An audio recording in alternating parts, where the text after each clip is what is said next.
Hey Mojoholics, welcome to the inaugural episode of Inside Watch Mojo. What is Inside Watch Mojo, you might ask? Well, Ash, why don't you tell them? Yeah, well, basically, first of all, Happy New Year to everyone. Nice to have you guys back with us. So Inside Watch Mojo basically takes one of the main elements of the What's Your Mojo show, which is the suggestions portion, and it merges it with basically the WatchMojo FAQ. Now, why are we doing this? Why not? I think most of you told us that nothing was broken, but we're kind of toiling away, creating a lot of videos based on your suggestions, and we just wanted to streamline those two shows for the time being into one. What the future holds, we don't know, but let's kick it off.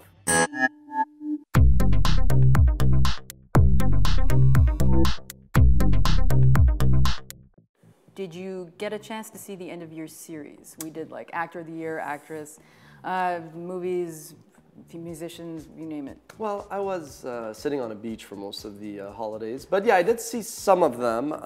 I noticed you guys ended up watching more of the countdowns than the kind of awards show styles and the best actor and best actress are. But I saw them. I really do enjoy the best movies and the worst movies of the year series more so than the actor of the year goes to. You produce those. Now I'm curious, how do you approach producing the countdowns, the top 10 list versus, because you produce like thousands of interviews and how-tos and bios and profiles before. How do you approach doing those versus a top 10 list? And then which ones do you like more? I will flip the script on your questions and answer the second one first. I actually prefer the top 10s because they're just easier. There's like, I am very regimented. I really like a template to follow, and you need 100 words on this, and it's really easy. These ones, for the actor, actress, musician, female and male of the year, we were going for something a bit different. So we didn't want to do an actual countdown, so instead we just, we picked our favorites. We listed them in no particular order, and we chose them scientifically, as we always do. But it was a bit tougher because there's a lot more, it's a little more loosey-goosey, there's a little more creativity involved and experimentation, obviously. So to answer that question, I hope I did. Yeah, no, I'm actually quite shocked that you would say that the top 10s are easier. I understand there's a template, but I actually think if you're doing like a how-to, like a recipe, and we have some Mojoholics that keep asking us to bring back Rebecca's recipes, which maybe one day we will, just for fun. But I think like a biography is basically, this dude was born on this day, yeah. This is what he did to become famous. Well, that's pretty much a template too. Yeah, because I think the top 10s are harder because you're limited. There's so many times when we want to include an 11th and a 12th pick. That's why I guess maybe we have the honorable mentions. I just feel like a top 10, whenever you have more constraints in life, generally speaking, it's more challenging to sort of operate within those constraints. But in any case, I don't work that way. Now, do you think, if it were up to you, would you bring back the actors of the year, actresses of the year, musicians of the year? Well, based on the views, from what I understand, I'm not sure they did well enough to bring them back. I thought they were entertaining, but maybe just a top 10 actors of the year might be more interesting. Not to say I told you guys, but when we were discussing this, I was the lone voice, not the lone voice, that's not true. I was on the side that said, why not also try this as a top 10 or top 5 list? Let the record show, the WatchMojo Actor of the Year did 200,000 views, which is nothing bad. 4,000 likes, but the top 10 best and worst video games did over 1 million views, 15 to 20,000 likes. The top 10 WatchMojo top 10s, which by the way, guys, is not us saying how great we are, it's actually us bashing ourselves for those who didn't watch it. That one did 300,000 views, twice as many, and as the Actor of the Year series. And we purposely published the best and worst movies in January to make sure that we get to watch the movies that come out in December and see what the feedback's, and those are probably gonna destroy, those are probably gonna do millions as well. Yeah, I mean, if you just look at the numbers, I think if we wanted to do the actor and actresses, we may wanna test the countdown list.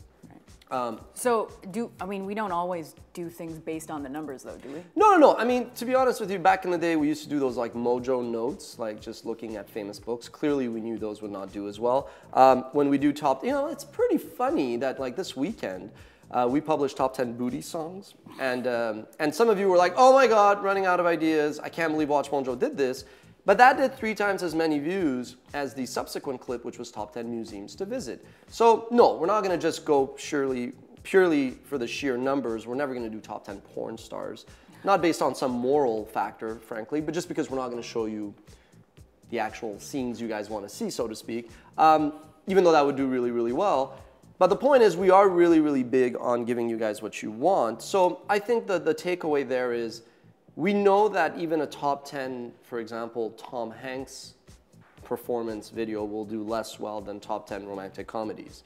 We know that top 10 horror movies will do better than top 10 movies starring a given actor or actress that's always in horror movies. Like the cross-genre or the movie-based countdowns do better than the actors.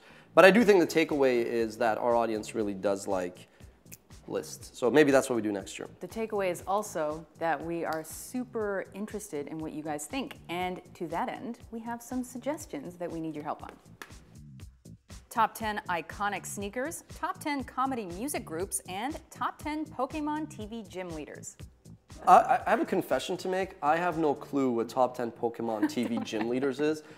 Thankfully, we have a battalion of researchers and freelancers that do. You know, growing up for us, when it comes to top 10 iconic sneakers, obviously there's the Converse. You know, it was like you had the Air Jordans or you had the Reebok pumps. I so wanted the Air Jordans, but I remember going to the store and like the Reebok pumps were. And I don't know if you remember what these are. These are shoes where you basically put. I mean, that concept was just. I thought they were Nike. Did Nike not have a pump too? I think eventually everybody copies one another, but anyway, I'm really looking forward to that. Are we going to do also like iconic just footwear, like Doc Martens and? We could do that. I was thinking like movie footwear. Because as we know, I'm a huge Back to the Future fan, and you know, it's 2015, and you know. That's a reverse segue to the porn star list, by the way, when you talk about, the guys will get it. Okay, sorry. Do you have any ideas? Yeah, so last week, not to get all dark and gloomy, but like when the tragic events in Paris unfolded, you know, obviously you think about 1,000,001 things, and I was actually just thinking about like all the artists over the years who have penned songs that were very critical of religion, regardless of what one's personal views are on those matters. So I was thinking, you know, obviously Imagine by John Lennon, and then that evening I heard Motorhead's Orgasmatron, which obviously is critical of, I mean, Lemmy nails I don't think three that people. is obvious. He criticizes politicians, I think business people, and definitely religious figures in one song. And also Ozzy Osbourne, Miracle Man, he makes fun of Jimmy Swaggart. So we're gonna probably work, well, here's the thing, we're gonna work on that if you guys upvote that suggestion enough, and if you want to, let us know. How about you? Are you working on any suggestions? Well, as we know, I am into food, so I'm looking at unhealthy foods. Now, not branded, so like we've already got outrageous fast food items in the pipeline. And don't we have junk foods as well? Oh, we did junk food. We did chips. Did we do chips? I can't remember now. Anyway, we have some we had sodas. I lost my train of thoughts at chips. Yeah, I don't know. What's your favorite chip? Oh, okay. So I'm gonna go tie between 2 flavors that apparently they don't have in the States: all dressed and ketchup. You know, growing up basically till like last year, I would say all dressed. Ruffles was my favorite as well. Has to be Ruffles. But you know what? Call me a purist now. I really just like the plain old, you know, just potatoes. And I know we didn't include that. Like Miss Vicky's style, like kettle. Well, Miss Vicky's is great as well. But even like just the Ruffles plain, like the rippled ones, they're delicious. Anyway. I like those with dip. One thing I want to mention about the suggestions and the whole user pages. So when we launched the suggestion tool, everybody had a user page where you could go to and see both, you know, videos you've seen if you want to go back and reference them on WatchMojo.com. But you could also see all your suggestions that you had made on WatchMojo.com's suggest tool. Now, if you haven't visited that, you can actually include an avatar. So you can include, you know, if you had to pick an avatar, what would you pick? Miss Piggy. Miss Piggy. But pretty soon, you'll also be able to follow other users. Like, let's say if there's someone that comes up with great suggestions that you want to always chime in on, you can do that. And pretty soon we're going to giving you, and you can tell us if you like these features because then we'll accelerate them and crank them out faster. You can even start putting one kind of my top 10 list, which is not basically like top 10 favorite movies. It's just 10 things you're into, like 10 things you're a fan of, you're passionate about, a hobby, whatnot. So for example, I would So it's put, like a kind of like a bio. it's kind of like a bio on a list. So like I would put, don't judge me, 1980s hard rock music. I would put, I don't you know, judge. I listen to food. I would put history. I would put travel. And again, the idea is that way, you know, you could sort of show us more of your personality, and basically why not is the answer. So we wanted to address a question that we've been getting a lot, which is why we don't have channels on YouTube. Okay, so we've been around for like 9 years, right? This is our 10th year of operation, so the history is always a bit convoluted. But to kind of distill it, we put all of our videos, like a how-to cooking recipe, a travel destination review, an interview with, you know, whatever, some musician, as well as a top 10 list, all on the WatchMojo channel. Then 2 years ago, we decided to focus on top 10 lists on entertainment and pop culture on WatchMojo. So what we did is we kind of like cut off all the other stuff, and we launched WatchMojo Lifestyle, WatchMojo Travel, WatchMojo Fashion / Beauty, and said in the future, if we publish just a card tip or a how-to recipe, we'll put them on the respective channels. What happened is you guys became addicted with our core channel. We became as addicted back to you guys, and that's all we basically did. So those other channels kind of started to gather dust, and some people occasionally are like, oh, you guys have a health channel, a travel channel, cool. And there's a lot of good stuff, and once in a month, we should say once a week, but once a month, we'll update those. The question that comes up... Does the stuff that goes on there also go on the main channel? If it's a top 10 list that people wouldn't scratch their heads going, oh my God, someone's drunk. So top 10 vegetables? Top 10 vegetables would appear on our health or lifestyle, and then also on WatchMojo's core channel. But that's not what the increasingly common question is recently. The question is like, why don't you guys have a video game channel?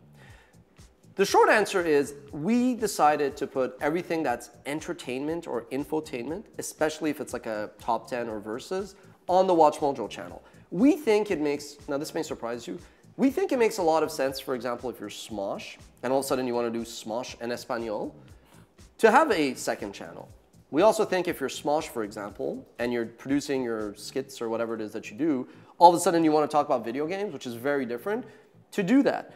But for us, it's all relative. Considering how broad we were, that we covered all these categories under all these styles and all these formats, now that we're largely doing top 10 lists on pop culture and entertainment, that's going to live on WatchMojo. We don't lie. We think that it's kind of a herd mentality money grab where you're like, you have this channel with like 5 million subscribers, but then you're going to trick your audience into thinking there's this new channel and get them to go watch these new videos. We work very hard on our videos. We want you guys to see our videos. We think that editorially they're all more or less similar. So you may be really into video games, but if we do a top 10 museums, hey, you may be traveling to Paris or Madrid, and you may not go otherwise looking for that, but when you see it, since it's produced by WatchMojo, you may watch it. So we think like we're not going to do random things on the channel. They're all similar in that they're either a top 10 list or they cover the broad topics. But that's basically the answer. So before the break, we actually let a contest go in What's Your Mojo, and we made you guys take a selfie with a mall Santa.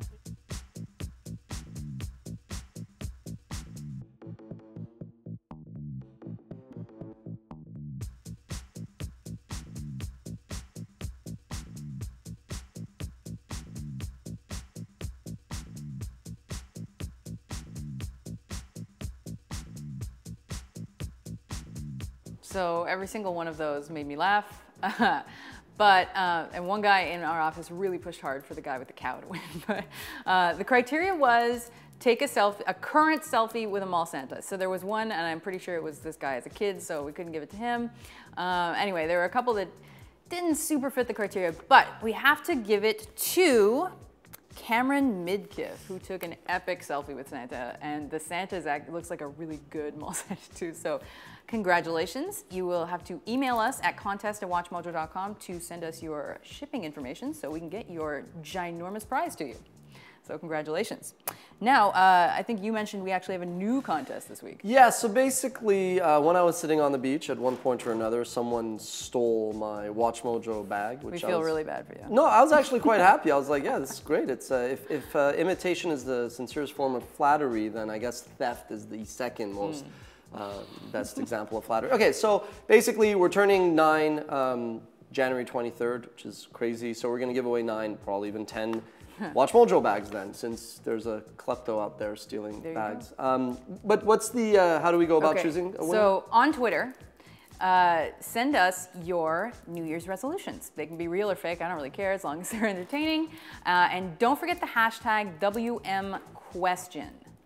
So we will find you and we will read them next week and you will enjoy them because I'm sure they will be entertaining. Thank you for watching.